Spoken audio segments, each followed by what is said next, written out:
What is going on, guys? Welcome back to the channel, and today I wanted to make a video talking about what you guys can expect when you play Star Wars Squadrons, as it's only a week or two away at this point, and a lot of people definitely seem to be pretty unsure on whether or not they want to buy the game, or even just what to expect if they are already sold on getting the game. Obviously, with the fact that there was no open beta, as well as the fact that it's a Starfighter only game, I think it's definitely fair enough that people are very skeptical heading into the launch of the game, because in all honesty there hasn't been a whole lot of marketing for the game, and the gameplay itself is pretty hard to gauge since all you're really seeing is a cockpit and what you can see out the window. So like I said, I essentially just want to let you guys know what you can expect when you do play the game for the first time. I do just have to clarify before getting into the video that the build that we played a few months back is obviously very old, and there would have been a ton of changes, tweaks and balancing done since then, so my opinion is really only formed from that playtest, and what I say in this video might end up looking and feeling completely different once the actual game comes out, so just bear that in mind throughout the video. So getting into it, the first thing that I think people should expect when they play the game is that it is going to be a very hard game to get used to early on in the game's lifespan, and honestly I think people will actually get pretty frustrated in those early days just due to the nature of the learning curve.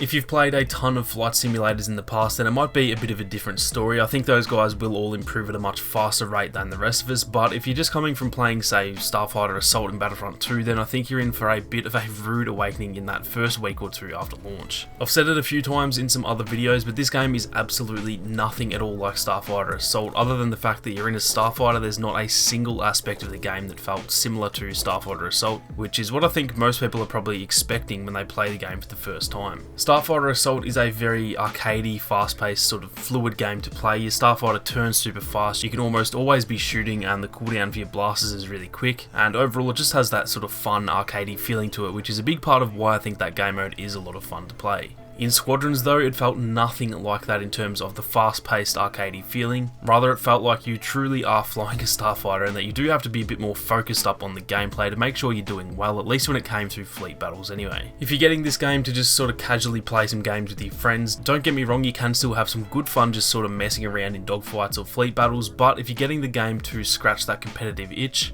playing some sort of intense matches and trying to be the best pilot you can be, then I think this is definitely the game for you. It doesn't at all feel like a casual arcadey game, despite the fact that, like I said, you can still have fun in a casual way if that's how you want to play the game. The good thing with this game is that, at least for fleet battles, it does have a ranking system in the game, meaning you'll generally always be playing people of your same skill level. A lot of people don't like that, and personally I actually cannot stand skill-based matchmaking in any game that I play, but for a game like this that it's literally built for competitive team-based gameplay, I think it's actually a great fit because you're pretty much guaranteed that most of the games you play will end up being a pretty tight contest. You'll occasionally get a huge blowout where you might absolutely destroy one team and then the next game you might get destroyed yourself, but for the most part that ranking system will mean that you're going to have a lot of tight games, which personally I love, and I think it suits the game really well, having that sort of sense of urgency and intensity that you might not get from a lot of other games. Now, touching back on the gameplay a little bit more, something else that you should expect is that there are pretty much unlimited ways you can play the game in terms of decking out your Starfighter and changing the way that your Starfighter plays. Referring back to Starfighter Assault, we all know that each class pretty much has one way of playing, and in all honesty, all of the Starfighter classes in that game do just play pretty similar to each other. It's really just a matter of flying and shooting outside of some small ability and maneuverability differences. In Star Wars Squadrons, however, each class is really different from the next one. They all play so much differently, and even going further than that, my X-Wing might fly completely different from your X-Wing and play in a completely different way, just due to the amount of different vehicle customization that is embedded into the game.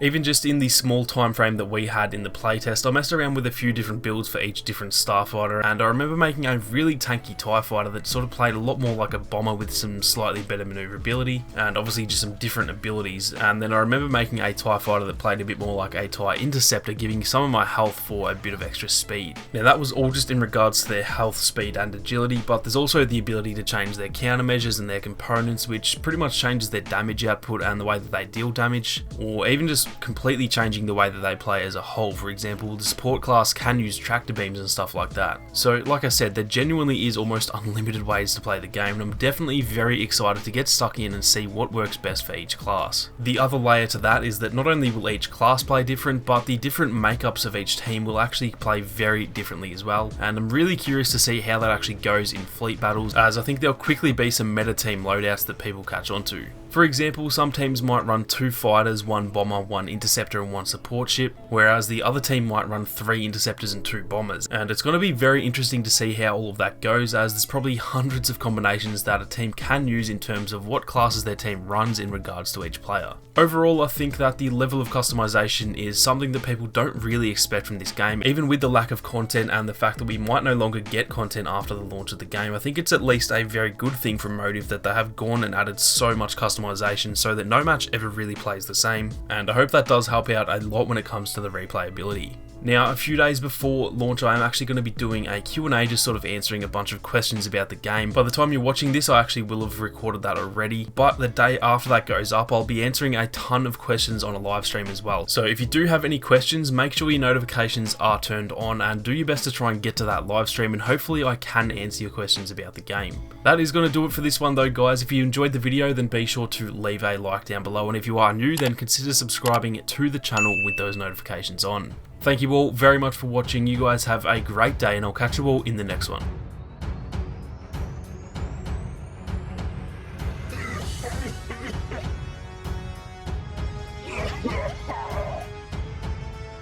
Crush them, make them suffer.